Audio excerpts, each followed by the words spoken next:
Hello. Hello.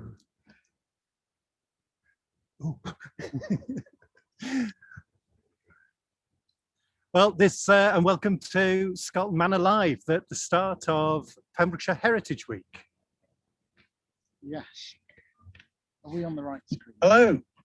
Hello.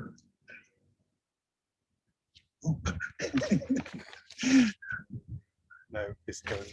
Well, and welcome to Scolton Manor Live. Right. Stuart and I work for Planet. I work for an IT project called Datris, where I work in communities and help community groups with IT projects. Stuart, though? I work for Culture and Heritage for Planet. We've got a variety of projects going on, and there's some events for the projects going on throughout this week, throughout Community Heritage Week. And so if you want some of those, there's an awful lot going to be happening. And so we'll have a look at the schedule for the week. It's quite a busy one. So here we go with the current one. So as we see from today, live from Scolton Manor, 2 o'clock. It's a lovely day. Nice job if you can get it. That's right. And this evening we've got virtual art tour of Tenby Museum's art collection. That's with Mark Lewis, the curator at Tenby Museum and Art Gallery, giving a fabulous insight into some of their most notable paintings and other works of art. There's also throughout the week this evening we've got 2 stories from some community storytelling workshops, and there are stories every evening this week at 6:30 throughout the week. We've also got one of the highlights is on the Echoes podcast is the 300 pitch. So these are short 5-minute audio pieces from people working in community heritage around the county. Some very interesting ones there, really. And so and we should be then finishing up with one of Carol Pierce's stories. That's right, with a film, set in the Bruxelles. This is part of our Bruxelles Heartlands project. So we're looking forward to that one. That one's in Welsh, if I remember. Yeah, and so what we're going to do now is I'm going to stop this sharing here. I'll admit to you now, this is our first outside broadcast for Heritage Week. We're learning as we go along, but I tell you what, it's very nice. It's very enjoyable. So far, so good. So far, so good.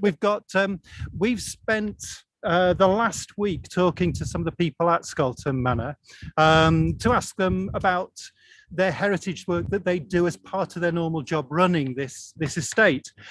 So we're going to start off with Mark Thomas, who's the manager for the whole site, and he's going to introduce Scolton Manor and some of the major projects that take place throughout the year. And then later on in this broadcast, we'll have some more specific videos of some of the people talking about what they do. So hopefully we'll have Mark Thomas talking quite soon.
back in the Victorian era, they were actually doing this. The estate with the house, the stable block, and the walled garden was a very self-sufficient community. They weren't nipping down the road to Tesco's and other supermarkets that are available for their pineapples. They were actually growing their pineapples and everything they actually needed in the walled garden. Added to that was a series of workers and agricultural labourers who worked other parts of land that the Higgin family owned in the direction of Haverford West. So, you know, the Higgin family as a small sort of a gentry family were responsible for employing a lot of the local sort of residents in and around Scolton Manor, both, as I said, in the sort of the top part of the site, plus on the land that they were actually looking after. Scolton Manor is important now because all of those practices that were going on back in the sort of Victorian era and obviously elsewhere beyond that, we're now actually looking at those practices and conscious of the fact that we shouldn't actually lose them. So Scolton Manor today is very much about actually keeping those working principles, following through on some of the practices that were actually done back then and actually saying, actually, they were a good idea back then. They're an even better idea today, especially in the light of climate change and all of the problems that we've actually got around the world. So what we've tried to do in terms of look after the heritage of Scolton is to actually underpin those working practices so that they become part of our everyday operation of the site. And so the heritage on the site isn't just about the buildings, isn't just about the manor house and the stable block and the fabric of the walled garden. It's the entire estate. It's the landscape. And so the landscape and the built environment that we know as heritage combined together is the actual fabric of the estate that we should be looking after. And that's what we're doing. Thank you very much. We say we've not done this one before, so apologies for the lack of audio at the beginning of that one. We've actually, it's more complicated. We shot that one on Friday, and poor old Mark, he was standing outside with his anorak on in the rain. And then a couple of days later, we're here in glorious sun. We've got Ewan is back in the office, who's queuing up all our VT, and we're sitting here just trying to make sure we don't get blown away. But it seems to be working. Okay, we seem to be working. But Mark was talking a little bit about the walled garden. And that's something that they've instigated over the last 7 years. I don't know if you've been here for a long time, you might remember there used to be a museum over beyond the manor house where they had all our agricultural machinery and things. That's now moved. The shed moved to elsewhere on the site on Scolton. The shed has gone and they've rebuilt the walled garden as it would have been for the Victorian household, even with a little pineapple house, and they've grown some pineapples. So we've got Simon Richards to talk about the walled garden now. He's going to have a little show you around the garden itself. We will come back to Simon later on in the broadcast to talk about some other ventures that he's got going. So we should be over to Simon now in the walled garden.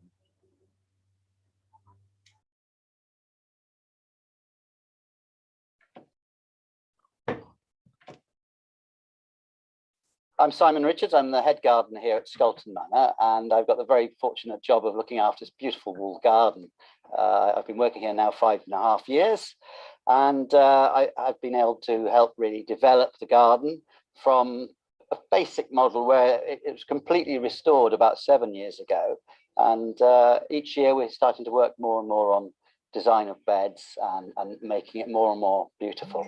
I only work here 2 days a week, so it's far too much work for one person, and luckily we've got a fantastic group of volunteers called the Green Team who have volunteered to come here every time that I come in to work, and there's 12 in number now, and another 2 have just signed up. So we've got a lovely group of people who, to be honest, are making the garden and developing the whole site, and bit by bit we're working in the walled garden but also in part of the rest of the 60 acres of the site here as well. And I'm standing in front of these amazing lupins. This is a plant that we grow every year from seed to keep them nice, fresh and vibrant.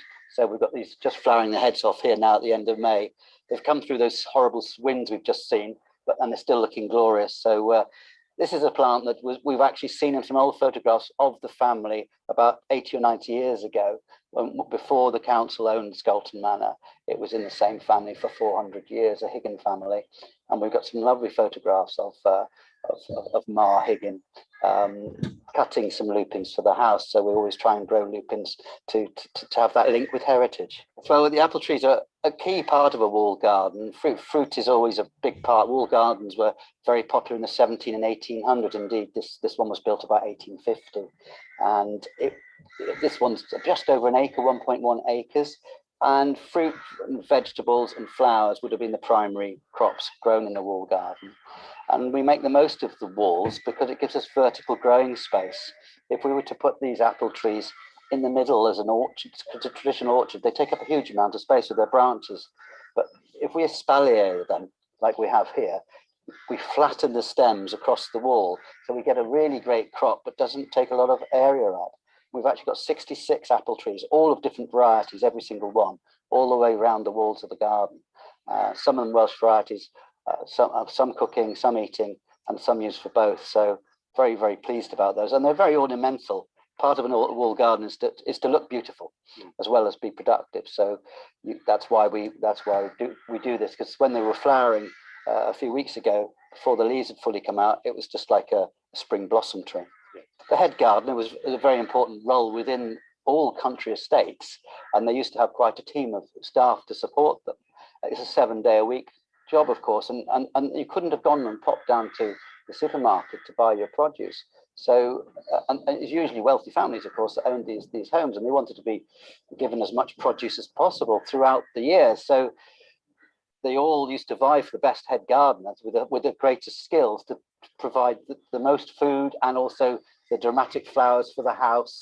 And even as a crop, the pineapple became the most fundamental and sought after fruit, because it was an exotic fruit from the Caribbean and other parts of the world that couldn't be transported fresh on the boats because it would always go off en route. So there was a massive craze for growing pineapples in the late 1700s and early 1800s. And pineapples became the most prized crop within a stately home. And in fact, if you had a good head garden and you could grow more than one, you often rented your pineapple out for dinner parties around the area for £1 a day. And they were held in that sort of esteem. And we are lucky enough to have a pineapple house still functioning within Scolton Manor Wall Garden. Yeah, it's a fabulous construction, because there are very, very few genuine pineapple greenhouses around anywhere within the UK. They're a completely different design, and they were designed specifically to grow pineapples, which is incredible to think about these days. I mean, you can buy a pineapple now for £1, can't you?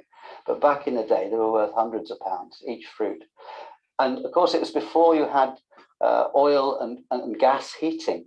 So you had to maintain a minimum temperature year round for pineapples to survive, which meant you had to have heating in the winter. And that was done with coal. And so a fire had to be kept in the whole time to keep these little chaps warm, because these are the pineapple plants. We've got variegated ones here, and also the green varieties. And there were many different varieties, like there are Pembrokeshire potatoes. There were many different pineapple varieties. This one's called the Queen, and produced a beautiful pineapple just suitable for tinning, because it had the right shape and size to form within the tin. So this one was grown for that reason. So, and we were really lucky 2 seasons ago, because what we do with these pineapples, because we don't actually heat this greenhouse now, because I haven't got a couple of young chaps living, in a bothy beside the main house, because they used to be responsible for keeping the fires going through the night back in the day. So we actually have to lift these plants and we move them into the main house, which is obviously heated through the winter, and put them on the windowsills, and they manage to get through the winter that way, and we bring them back. And so we had a really good summer. I think it was 3 years ago now, and we managed to grow a real pineapple on our pineapple plants, which was great, because usually they need that extra bit of heat that we couldn't give. And so we produced a kind of a 2/3 size pineapple, but it's a beautiful dark orange, and it smelt superb, really sweet.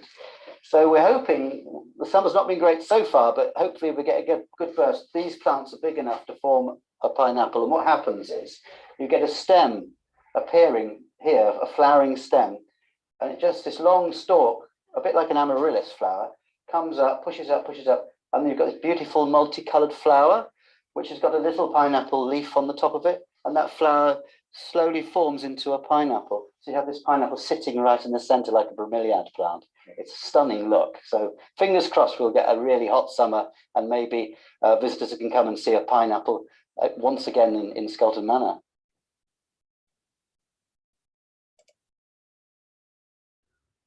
So that was Simon talking about the pineapples, of which quite rightly he's very proud.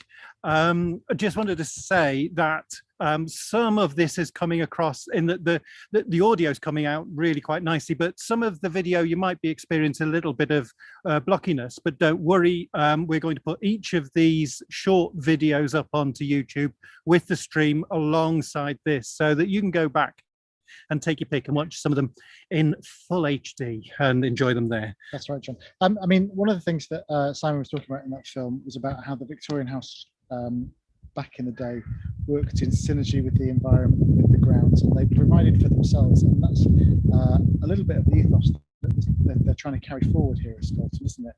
And a good example of that is with the beekeepers, who are right next door to the gardens, of course. Yeah. Those bees pollinate all of the fruit trees and the apple trees and the other flowers that they've got there, obviously giving fruit and creating seeds for them to continue their gardening. And then also the bees are making honey. Obviously, that's what bees do. Well, yeah. And then the honey is supplied to the site in its present day guise, isn't it? Yeah. And alongside with the beekeeping and the woodland management and all of these films, there are training programs alongside, so that people can learn these skills and the knowledge. It can be passed on. But I think for now, though, it might be nice to pass over to Paul Leeds to tell us a little bit about beekeeping at Scolton Manor.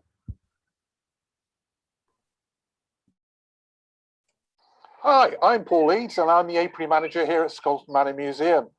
You might be able to see in the background, we've got some beehives, and we've got our bees in there ready to produce honey for the season, for the shop.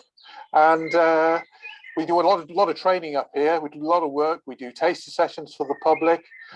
We do exhibitions of honey extracting and all sorts of things, all sorts of very interesting things. As I'm sure you all know, the bees are in trouble, and we're doing our best to look after them and to bring it to the public's awareness. Well, essentially, we have the honeybees, and the honeybee comes under a group called Apis mellifera. There are various subgroups within that, but basically it's the honeybee. Although around the site, when you're walking around Scolton, you might be lucky enough to see other sorts of bees, like tree bumblebees, and we've got them at the moment down at the old steam train down the bottom of the site. So if you're lucky, you might see a tree bumblebee as well. And of course, lots of the other native bumblebees and solitary bees that we have, and which are also very important pollinators, just like the honeybee. They're the old-fashioned, what they used to call bee skeps or bee skips. And back in medieval days, that's what they would have used. And back in the day, they actually would have captured swarms. And then at the end of the summer, when they wanted to get the hive out, they'd drive all the bees out to get the honey, which of course is a bit cruel. So we don't do that anymore. We have the hives that we now have behind us, where we can get to the honey with minimal disturbance to the bees, which is a much better way of doing it.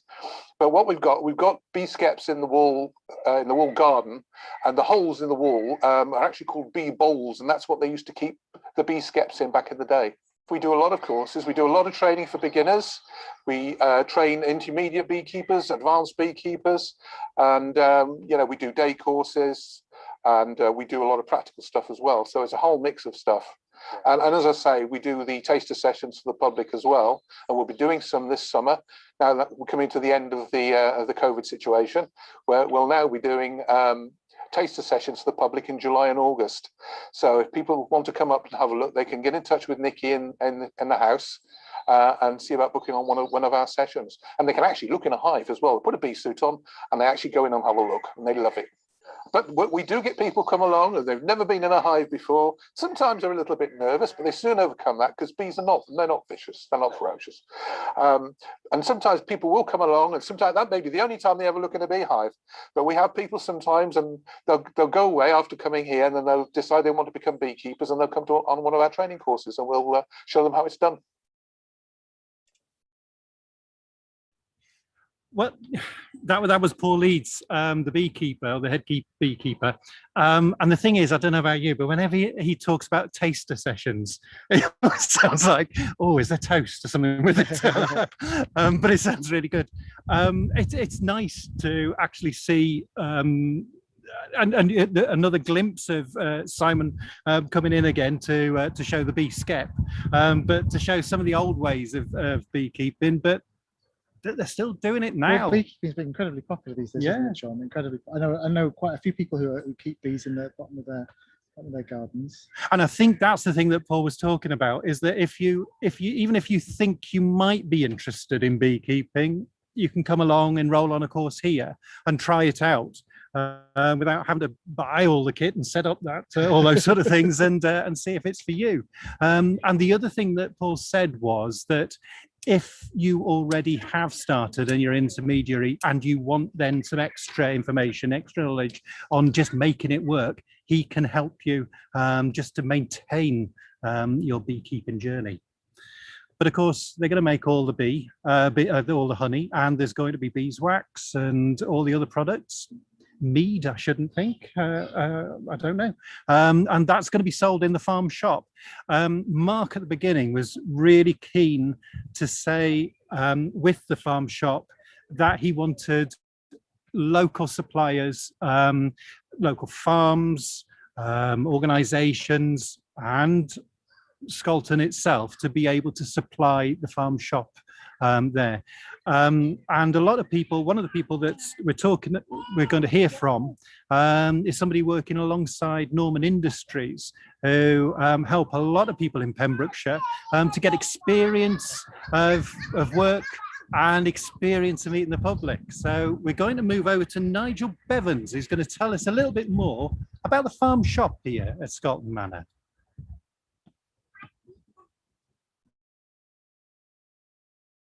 My name is Nigel Bennetts. I'm a training manager at Norman Industries, and we are here at Scolton Manor, which is going to be the scene for the new farm shop. This is where the old farm shop was based. So obviously during the last year, it's only been open certain times, mainly as a kiosk. The new farm shop is just around the corner there, and it's about, I'd say, four times the size. Some local produce. There's going to be some craft items made by the team at Norman Industries. Norman Industries is a supported employment factory, and they produce some wonderful items, craft items. We've got a whole range of things coming. There's going to be some items from local suppliers as well, local arts and crafts, all around Pembrokeshire. So we are looking for more to stock the shop. So if you are interested, get in touch. We're going to have some volunteers in the shop. We're going to have some staff who are there through supported employment. So it gives them that foot in the door back into the world of employment. And they will have all the support that they need to, get back into the working environment. We will have cold drinks, teas, coffees, and a selection of food to take away in the farm shop. Yeah, I just want it to be a place where people can come up here, that they can have a place to relax, a place to have a bite to eat, bring family, friends, meet up with people like we used to in the good old days, and just have a look around. There are other places here in Scolton Manor.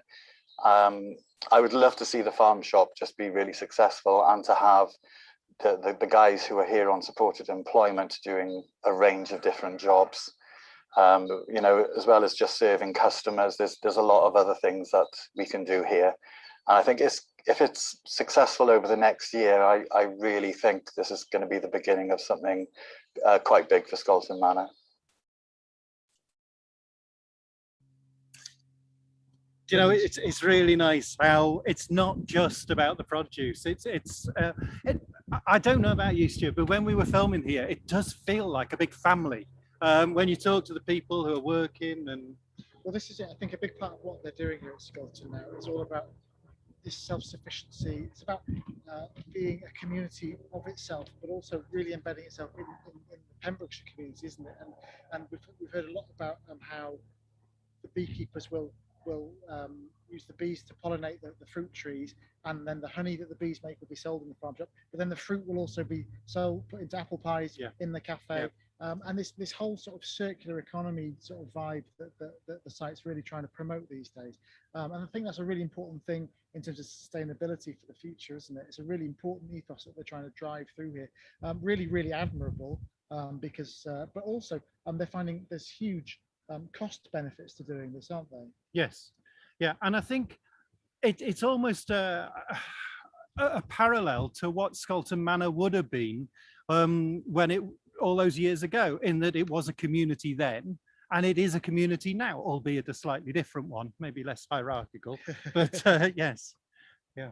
So earlier in the week, we spoke to some of the guys that are involved in the woodland management side of things, and again, this is part of this circular economy drive. So David Brock was talking about how they manage the woodland, how they manage the timber resource here, and the sort of applications that some of the timber and trees can be put to both here on site and elsewhere.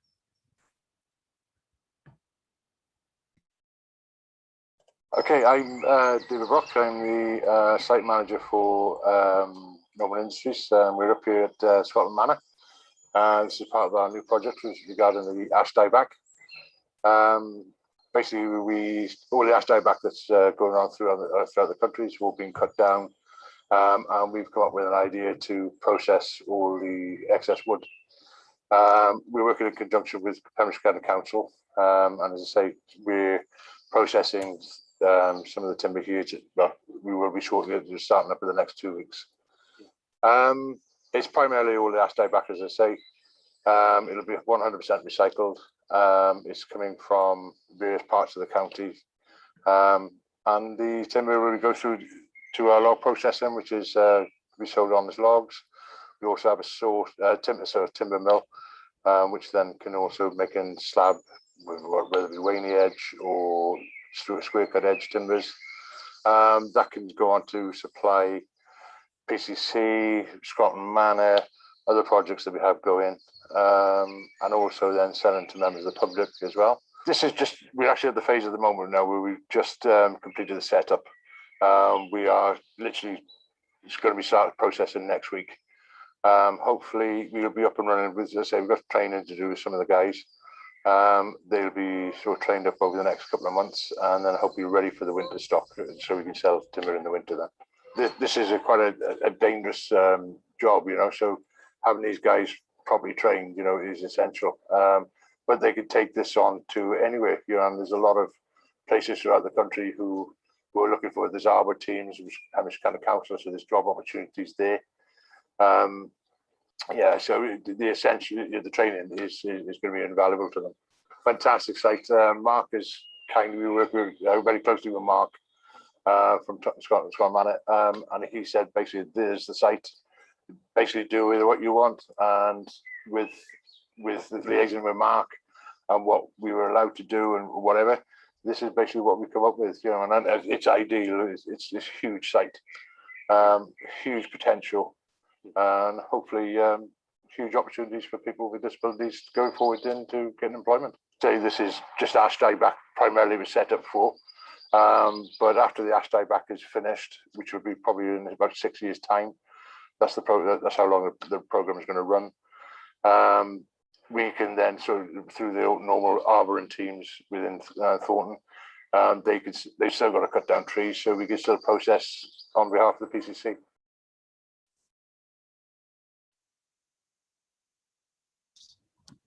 Fabulous, great. So, so it's a great example there of how the site is actually serving the whole county, isn't it, John? Yes, yes. And when you first come to Scolton, yeah, obviously there's the manor and there's lots of attractions, but I think one of the first things that you notice is the woodland. There are a lot of trees here, the place, and lots of different varieties of tree. And going back to, and this was a bit of an eye-opener for me last week, was talking to Simon Richards, the gardener, about some of the work that they're doing about conserving tree species. There's been a lot in the news about plant a tree for the Jubilee, wasn't it? Yes. Right. So everybody planting a tree. But one thing Simon was saying, it's great, that's good, but make sure you're planting the right tree in the right place, which makes an awful lot of sense, to be honest with you, in that you don't want these invasive species coming in and edging out the natural trees that are that were here for centuries. So he's been working on a project to do with collecting some of the tree species, some of the seeds of tree species. He talks about seeds and he talks about oak trees. They're acorns. They're acorns, for heaven's sakes. So he talks about these seeds, that people go and collecting these acorns, and he's getting different oak species that can then go back to those places. And well, that's right. And I think he talks a little bit about the fact there is so few tree nurseries that deal with native species in this area. So looking to try and develop a supply chain in this area of local native species, but also not just native species, but species that are acclimatized to Southwest Wales. It's a bit wetter here, perhaps. Yeah. So yeah, that's true. And it did make me think about it's very good to regreen places, but with a bit of thought. I think is the point that he was making. But anyway, we've got Simon Richards again to talk about the tree nursery.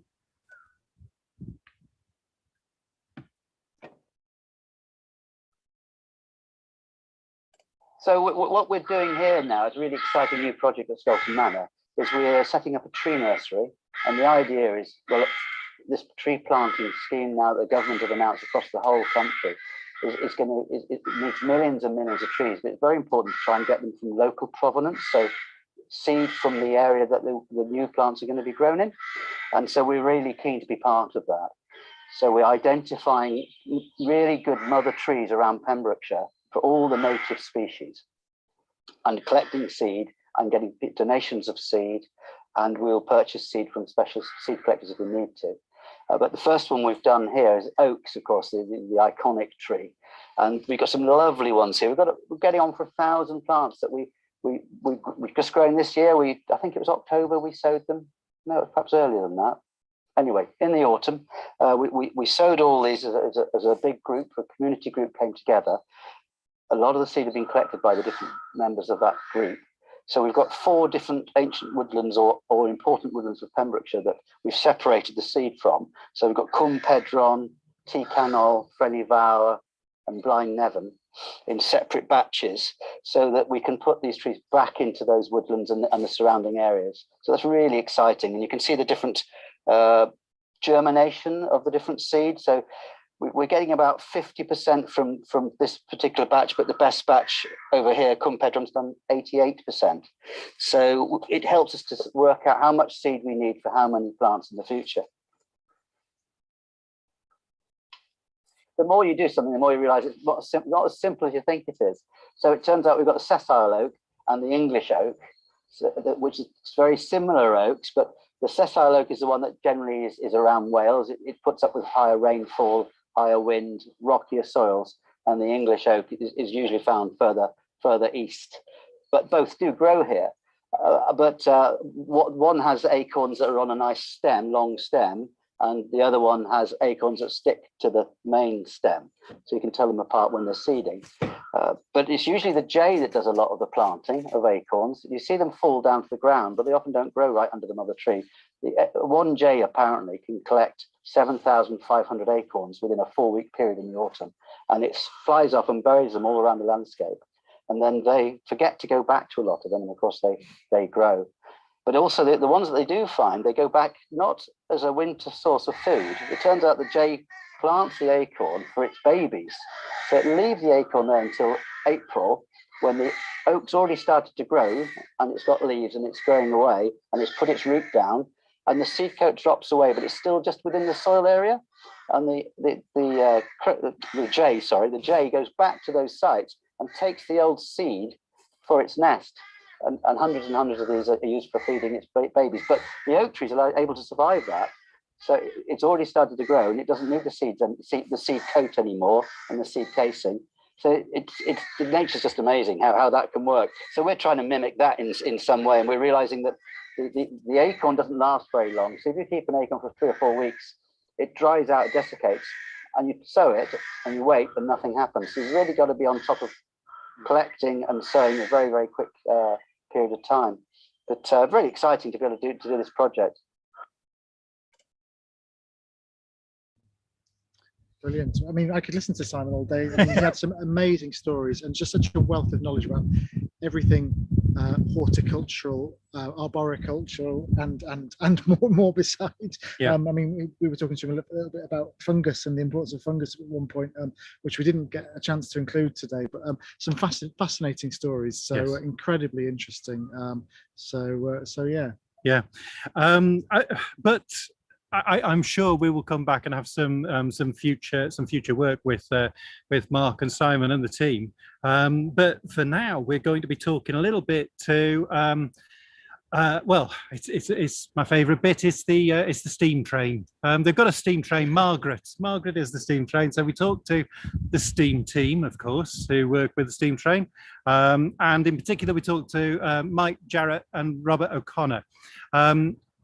Robert talks over the top of the screen. Mike was quite happy to actually talk to the camera, but if you wonder where Robert is, Robert chose to talk and actually show Margaret their locomotive off to its greatest potential. So they're talking about how they and Norman Industries have worked with Scolton Manor to refurbish and represent the locomotive, and you can go on it now. Well, I believe so. Yeah, you can get inside the cab at least. Is that right? I think you can. I know. Let's I don't know why we're sitting here. Well, maybe we should just play the VT for? and sure, let's go off then. We'll have a look, go on the thing. So we're going to look at the steam team. One of the volunteers, part of the steam team, as we call ourselves, who've been preserving Margaret. I mean, she'll never steam again, but changing her. She was quite rusty and in danger of really falling apart. So we've been working since September 19 to preserve her, which has been lots of.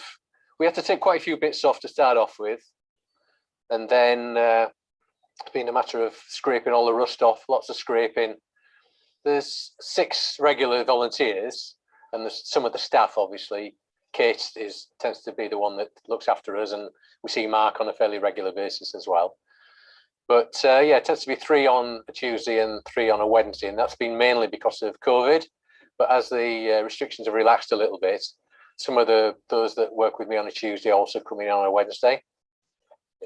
But yeah, it's just good. I mean, the social side of things, we haven't really been able to do as much as we would have liked, again, because of COVID. So we just tend to come in, 10 o'clock and work through till 3, 4 o'clock, something like that. Lots weather dependent, obviously. My name is Robert. I got started, I think it was September last year. We were supposed to get the engine fixed or get the engine done by March 2020, but it was due to this virus thing, so it was badly affected, and we couldn't get anything done during lockdown. And then because of the last lockdown we've had, beginning of this year, from January to February, and then it will take a while to getting back to 2 days. But it's getting back to doing 1 day, and we've got quite a bit done though. You come here to socialise, be friends, chat, work, and sometimes it's a nice sort of get together feeling when we have lunch and we can chat about things. I talk mostly about the train and the signal box in lunch. I like a lot of things to do with the railway, because at the moment we were told that when the Margaret is completed, we were thinking of getting on doing some cleaning work in the signal box. There's still work to be done, and even though it's going to open to the public next week, there'll be areas that they can't get to, and we'll be plodding on with those over the period of time, really. And also there'll be general maintenance and upkeep on it as well, really. Been working quite closely with the Norman Industries lot as well, who've been doing the construction, this type of thing. and the new cafe and farm shop over there. But yeah, it's great to be able to get together. I mean, I'm from the north of the county. We've got someone from Pembroke Dock, someone from Milford, someone from over towards Carmarthen way. So yeah, we're all kind of, none of us really knew each other before. I mean, I knew Mark because I worked for the council anyway. But besides that, it's been good. Get to know people. See, some are real enthusiasts. Some are a bit like me, just wanting to do something, and mechanical engineering background, so this was ideal, really. Fabulous. Well, I mean, the steam locomotive is always going to be one of the most popular parts of one of the most popular attractions on site, isn't it, John? But on a glorious sunny bank holiday Monday, it's the start of half term like this. The site's really busy today. Actually, Yeah, it is. It's really busy. The overflow car park we can see from our little perch here is filling up, and there's people all around the site. And you probably can hear voices in the background, and you can see people coming past us as we're talking today. Really busy on site. Really nice to see people coming out and making use of this. Lots of holiday makers down visiting Pembrokeshire this time of year, but also lots of local people making use of it. Absolutely. One of the most important parts to any visit anywhere, of course, Obviously, is the tea room. I mean, you can't. I won't go anywhere unless there's a good cup of coffee and yes, sometimes a cake involved. Nice toilet too. Well, yes, also important. I don't think we've got anybody talking about the toilets today, though. Let's move on quickly. So no, but we're talking about the tea rooms, and of course, coming back to this idea of the circular economy.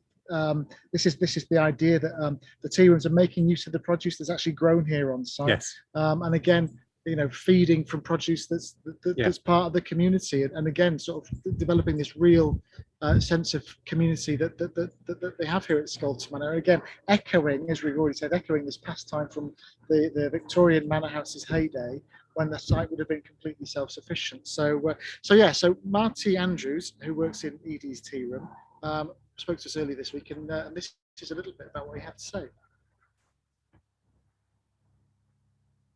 Hello, I'm Marty Andrews. I work for Norman Industries, and we've recently taken over the supervision and the running of the Edie's Tea Room here at Scolton Manor.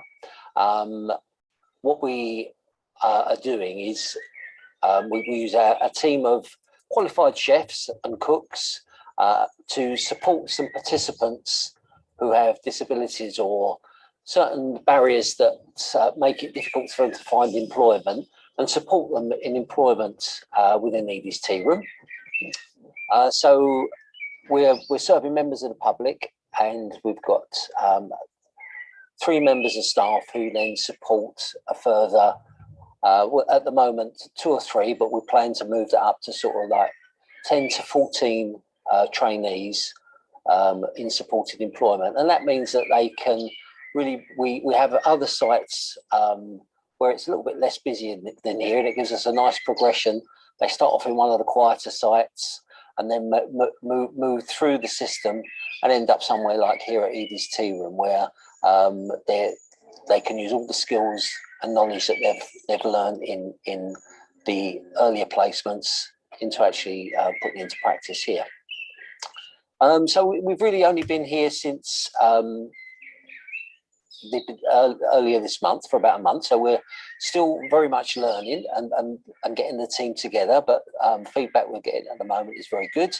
Got a lovely team of people, so hopefully we can see you down at Edie's Tea Room soon.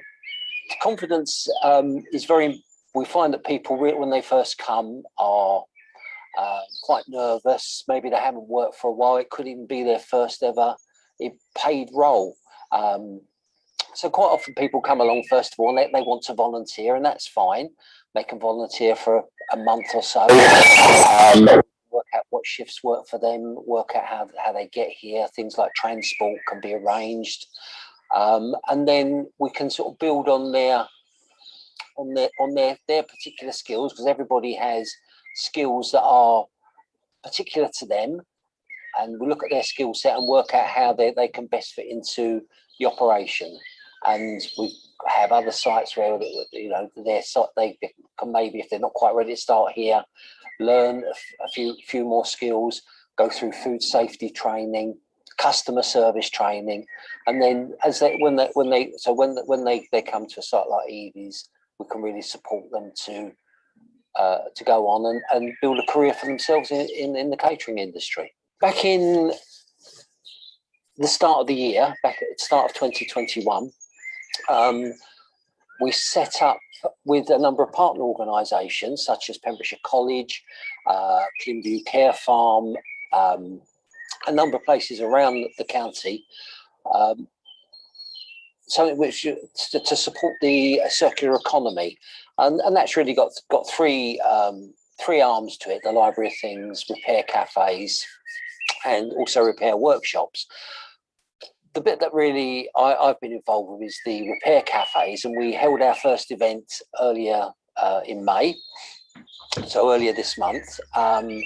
And what happens there is that we have a number of volunteer fixers come along. They sit at a table. At the moment, it's all with screens, and we manage bookings so that we can manage the event to keep everyone safe from a socially distancing point of view. So they come along with an item to be repaired. Now that might be an item of clothing that needs a new zip, or a pocket needs repairing, or a hem has come down on a dress, so from clothing through to things like electrical items. So we recently, the last one, we repaired a Vax machine that had been broken for quite a while for someone. We have people who are qualified to test anything electrical, so that once it's repaired, we can check that it's safe to use. So we've got electrical. Well, we also have people who are for repairing things like garden tools, mechanical things, electrical things like heaters. So, and also people who have a bit more expertise in things like IT and technology, so that if someone has got a problem with an iPad or a mobile phone, we can sometimes help them to look at that as well. So it's very exciting. They're going to be held here at Scolton Manor at the Make, Grow and Eat shop, hopefully outside, weather permitting, but we have marquees and gazebos that we use to keep everybody dry. And it's going to be on the second Thursday of every month, and we run those between 1 PM and 4 PM. Brilliant, brilliant. Well, obviously the tea room is one vital bit of every visit. Absolutely. Like I said. But the thing that kind of that is at the heart of the whole site, and really the reason why everything here has got to be the house itself. So we've saved the best to last in this instance, haven't we, John? Yes, and we're lucky enough to talk to Nikki Caldwell, who is the education officer for Scolton Manor. Both of my two daughters have come here to do school projects and whatever. I think it's a mandatory school. You So have if you to go do to it. school in It's a Pembrokeshire, rite you of do. passage. Yeah, it is absolutely one of those places that you have to go if you're at school in Pembrokeshire. But it's a fascinating house, isn't it? I mean, there's so much to see in there, and in talking to the staff here this week, there's lots more to learn. You know, lots of little fascinating insights, and we're looking at ways that we might be able to develop to help people explore and get to know the house a bit better. So yeah, fascinating stuff. Yeah, so hopefully we'll hear from Nikki Caldwell talking to us about the Manor House.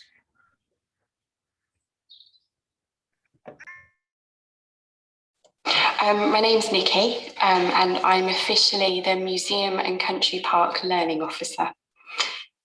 But we're such a small team that it's a little bit of everything. It can be working with schools, whether it's loan boxes into schools or visits to site, which we haven't had a lot of recently. It can also be community groups. It can be sort of residential homes. Yeah, it can be all sorts. It's all sort of events. So whether it's craft fairs, car boot sales, school holiday activities, yeah, that's me as well. So yeah, the craft ones are quite popular, especially when it's raining. It's a lovely site to work on. You can't beat working in a house like this with 60 acres of park and woodland. It's beautiful. Every day is quite different, and you get to do a little bit of everything. Some of it's not so nice and some of it's very nice. The site's well used, especially amongst the local community, so you do meet a huge variety of people. And obviously when we weren't under such restrictions, you would get a lot of groups coming to site, whether it was coach groups, community groups, people interested in beekeeping, yeah, all sorts. So yeah.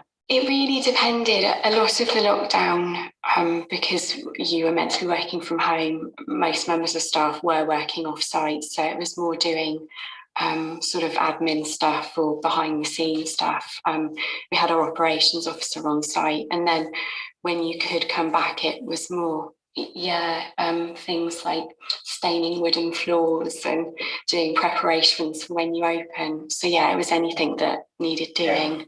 Yeah. We've just started having civil ceremonies here with registration services, so we've done a lot of preparation work for that as well. So that took up quite a lot of time. I mean, we've done a civil ceremonies, I think, for about 5 years, but it hasn't been well publicised. But registration services are now using the dining room.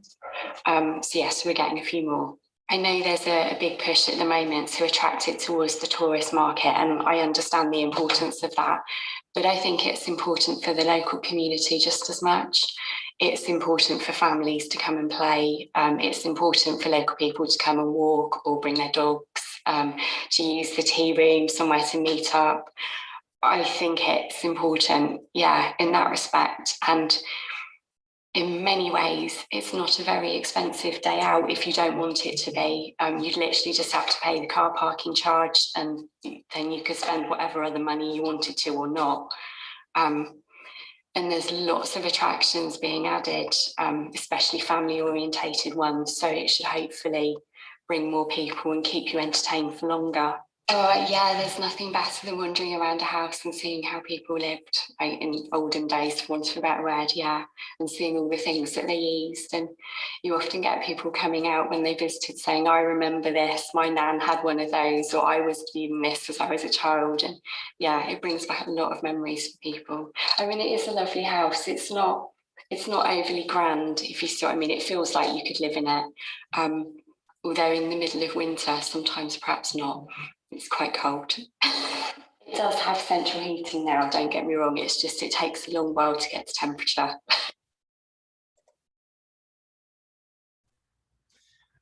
Do you know, I don't know about you, but one of the things I really discovered, I've been coming to Scolton for years, and just how much there is to the place. Oh, that's it. I mean, this little short film that we've done today has only scratched the surface, really, hasn't it? So yeah, lots more to see and do in Scolton. Now, of course, this week is Pembrokeshire Community Heritage Week. It's a new thing that Plan Ed are doing this year. In the future, we hope that Pembrokeshire Community Heritage Week will be something that communities around the county will be able to get involved in, putting events on in their communities, in village halls, in churches, in shops and pubs and on village greens around the county, to try and get local people interested in what's happening locally, but also to let all of those holidaymakers that are visiting Pembrokeshire know about some of the fascinating histories that have happened in this county. So I think that brings us to the end of proceedings here at Scolton, doesn't it, John? It is. It's so in some ways it's the end of this outside broadcast, our first ever outside broadcast, but the beginning of a new Heritage Week. It's going to be exciting. It is. So keep an eye on the website. The details are there on the screen. Also keep an eye on the Twitter and the Facebook. Again, the accounts there on the screen. One of the highlights, I think, for the week will be the pub quiz, or the pub style quiz that we've got on Wednesday night. So do tune. That will be live as well. So do tune in for that. That will be a little bit of something for everybody. A little bit of fun. You'll have to bring your own drink for that one. You do have to provide your own drink, and you also have to provide your own prize as well. No prize is given. And your own seats. Yeah. That's it. But some fascinating stuff going on this week. Do keep an eye on the social media and on the website for all the latest news about what's happening. But it's been fabulous today, isn't it, John? Yeah, and I would also add to that, and even if you've been to Scolton so many times, come back again. And that's it. Lots of new things happening here at the moment. So great. Thank you very much. Cheers. Thank you. Bye.